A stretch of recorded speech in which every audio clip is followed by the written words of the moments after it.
ठाकुर जी एक दिन खेल रहे सब सखान के संग, और खेलते खेलते इतने में श्रीदामा भागन लगो।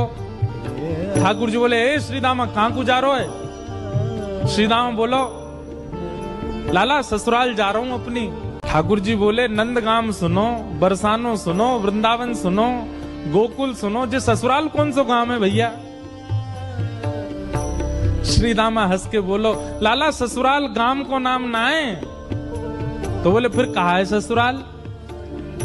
बोले, जब ब्याह है जाए ना तो अपनो घर तो पीहर है और पत्नी को घर जो है क्या वो ससुराल है। ठाकुर जी बोले, जे पत्नी कौन होवे?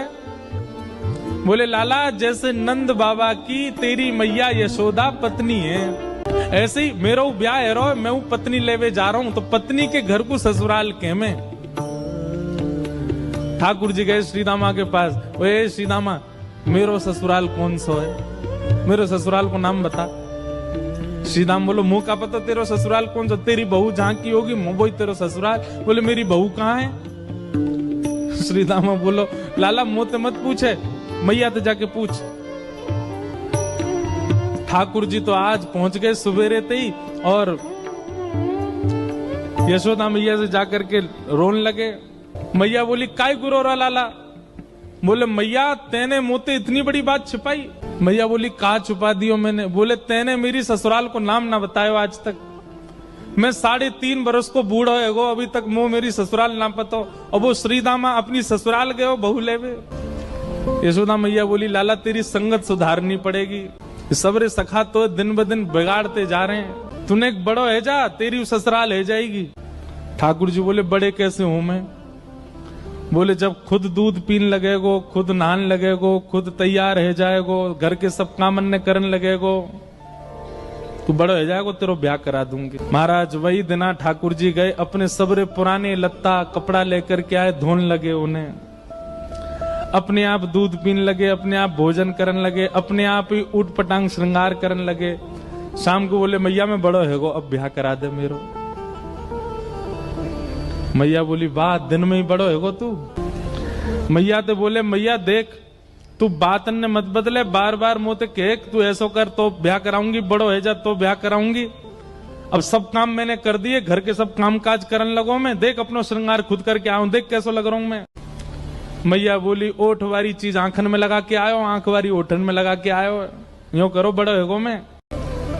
ठाकुर जी बोले, मैया मेरो ब्याह करा दे, नहीं तो श्रीदामा बहू लेके आ रहा हूं, बाकी बहू ले आऊंगा मैं, वही की बहू को ले आऊंगा, वही की ससुराल को अपना बना लूंगा। तभी एक सखा दौड़ो दौड़ो आया, बोले, ए लाला देख श्रीदामा बहू लेके आ गो। बहू को नाम सुनते ही ठाकुर जी तो मचल गए, लेके चल मुंह को जल्दी। मैया रोकने लगी, बोले, लाला ने सुधर के तो जा, कैसो बन के जा रहा है? ठाकुर जी तो दौड़े दौड़े गए, बोले, बीच रास्ता में रोक ले, सबको कथा पता है। माधवी की मां ने पहले ही मना करके भेजा था कि बोले, तेरे सखा, तेरे पति जो श्रीदामा, उनके जो सखा कृष्ण है, उनको मुख मत दिखाइयो। ठाकुर जी पालकी में घुस गए, हाथ पांव जोड़ के कहने लगे, भाभी जी एक बार ने अपनो मुख दिखाए दो, लेकिन माधवी ने नहीं दिखाया। ठाकुर जी कह रहे हैं, देख ले, बड़े बड़े जोगी, बड़े बड़े तपस्वी, बड़े बड़े ध्यानी हमारे मुख को देखवे के काजे तड़पे, और हम तेरे सामने बैठे, तू हमें मोहना दिखा रही अपनो। माधवी ने मुख नहीं दिखाया। ठाकुर जी बोले, ठीक है, तड़पेगी मुख को देखवे के काजे। माधवी बोली, मोह ना तड़पनो, मेरे पास मेरो खसम है, वही देख लूंगी, तो मैं काई को देख लूं। ठाकुर जी बोले, वचन दे के जा रहा हूं, तड़पेगी। जैसे छोटे से बालक कभी कभी बड़ी बड़ी बात करते हैं तो बड़े लोग उसको मजाक में लेते हैं, ऐसी माधवी ने भी मजाक में लिया, देखा ही नहीं ठाकुर जी को। श्री शुकाचार्य जी वर्णन करते हैं, वृंदावन में कैसी स्थिति है।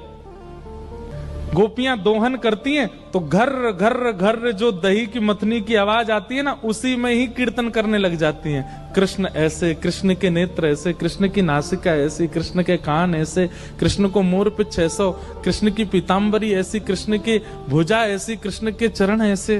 कोई गोपी अपने घर में चौका लगा रही है और चौका में पौंछा की जो छर्र छर्र आवाज आवे, वही छर्र छर्र ध्वनि में ही कीर्तन करने लग जाए, कृष्ण ऐसे, कृष्ण ऐसे।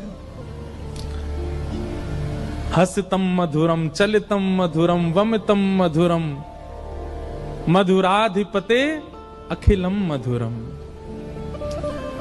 इन सबकी बातें सुनकर के मीराबाई, माधवी को ऐसा लगता है कि इन सब से तो मैं श्रेष्ठ हूं, कम से कम अपने पति की हूं, इन सब की तरह तो नहीं।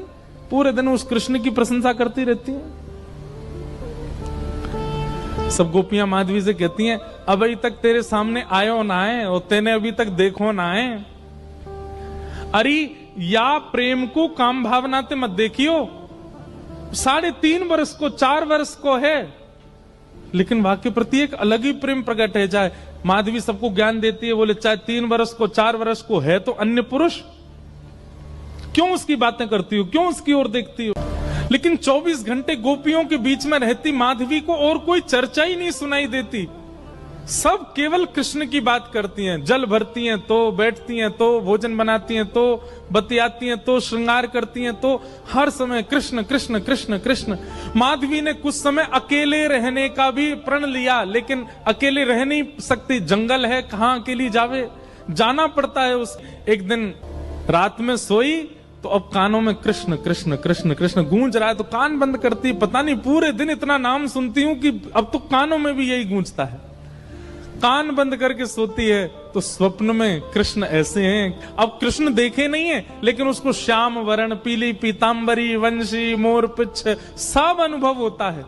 उठ के बैठ जाती है, नेत्रों को मीटती है, क्या करूं मैं, नहीं चाहती है स्वप्न मुझे आवे। अब धीरे धीरे माधवी की स्थिति ऐसी होने लगी कि अब वो ना चाह करके भी कृष्णमयी ही हो गई है। रात्रि में सोती, अचानक उठ बैठती है, ऐसा लगता है मानो जैसे उसका हाथ पकड़ लिया हो। स्थिति ऐसी हो गई कि आधी रात और माधवी को ऐसा लगता है कि भोर हो गई, और तुरंत उठ करके जल्दी जल्दी वस्त्र धारण करती है, मटका उठाती है और दौड़ करके जाती है। अरे विलंब है गयो, इतनी देर है गई, मैं अभी तक उठी नहीं, जबकि है आधी रात। दिन रात सब परिवर्तित हो गया। पहुंच गई यमुना तट, और यमुना तट जाकर के देखा एक भी गोपी नहीं है, तो माधवी को लगा कि मैं विलंब से आई हूं, सब शायद जल भर के चली गई हैं। जल भर के रोज जाती है माधवी, लेकिन आज पता नहीं उस पात्र में इतना भार कहां से आ गया कि स्वयं ही नहीं उठा पा रही है। इधर उधर देखने लगी, याचना करने लगी, कोई तो आवे, कोई तो उठा दे, और तभी कोई नहीं है वहां। नंद नंदन श्याम सुंदर चलते हुए आ रहे हैं माधवी के पास। माधवी की मति घूम गई है, आधी रात ही आ गई, और तभी ठाकुर जी वहां पहुंच गए। पहले तो चाल देखी तो चाल पर मोहित हुई, फिर जब वक्ष देखा तो वक्ष पर, जब हाथ देखे तो हाथ की चलन पर मोहित हो गई, और मुख देखा तो भूल गई सुध बुध। ठाकुर जी आए और आकर के मंद मुस्काए के बोले, हेरी गोपी, उचाए ना पा रही, चल ले मैंने एक हाथ लगा दूं, उचाले याकू। और एक तरफ से माधवी ने मटकी पकड़ी और दूसरी तरफ से ठाकुर जी आकर के नन्हे से गोपाल जी ने जैसे ही हाथ लगाया, मटकी उठने लगी। लेकिन मटकी पर नेक सहारा देते माधवी रख लेती, ऐसा नहीं। ठाकुर जी मटकी उछा के, जैसे जैसे मटकी उछ रही है वैसे वैसे ठाकुर जी लंबे होते जा रहे हैं, और बिल्कुल माधवी के नेत्रन के सामने आकर के खड़े है गए। कटाक्ष नेत्रों के सामने कोई गोपी टिक नहीं पाती, और माधवी को ठाकुर जी प्रत्यक्ष देख रहे हैं, सामने खड़े हैं कि। और वो एक क्षण के लिए जो रूप माधुरी का दर्शन हुआ, वो दर्शन देकर के ठाकुर जी खिलखिल करते हुए भाग गए वहां से। अब माधवी चाहती है कि पीछे भागे, लेकिन पैर स्तब्ध हो गए। माधवी चाहती है कि चिल्लाए कि रुक जाओ, पर बोल नहीं पा रही है। माधवी चाहती है कि इधर गए मैं नेत्र घुमा करके देख लूं, पर नेत्र घूम नहीं पा रहे। पूरा शरीर मानो जैसे एक स्थूल स्तब्ध एक मूर्तिमंत की तरह खड़ा हो गया है। केवल नेत्रों से अश्रु गिर रहे हैं, कुछ नहीं कर पा रही, बेसुध है माधवी। वहीं खड़ी रही तब तक जब तक भोर में गोपियां जल भरने नहीं आ गईं। अश्रु जलों से जल पूरा वस्त्र भीग चुके हैं माधवी के। और तभी सब गोपियां आई, आकर के देख, अरे ये माधवी, ये पहले ही आ गई जल भरवे। सब ने जाकर के हिलाया स्पर्श के बाद भी माधवी हिल नहीं पा रही है, बस नेत्र लाल पड़े हैं, अपलक नेत्र हैं और नेत्रों से केवल अश्रु गिर रहे हैं। बोलना चाहती है, कहना चाहती है, चिल्लाना चाहती है, किसी को पकड़ना चाहती है, पर कुछ नहीं कर पा रही है। तब एक गोपी गई और जमुना जल लेकर के जैसे ही माधवी के मुख पे छिड़को, माधवी तुरंत सचल जैसी हो गई और धड़ाम से मूर्छित होकर गिरी। गोपियां सब उसके चरण मसलने लगी, हाथ पकड़ने लगी, सिर सहलाने लगी और जैसे होश में आई, होश में आती बस रो रही है और पूछ रही है वो कहां है, मोहिनी मूरत सांवली सूरत, वो कहां है।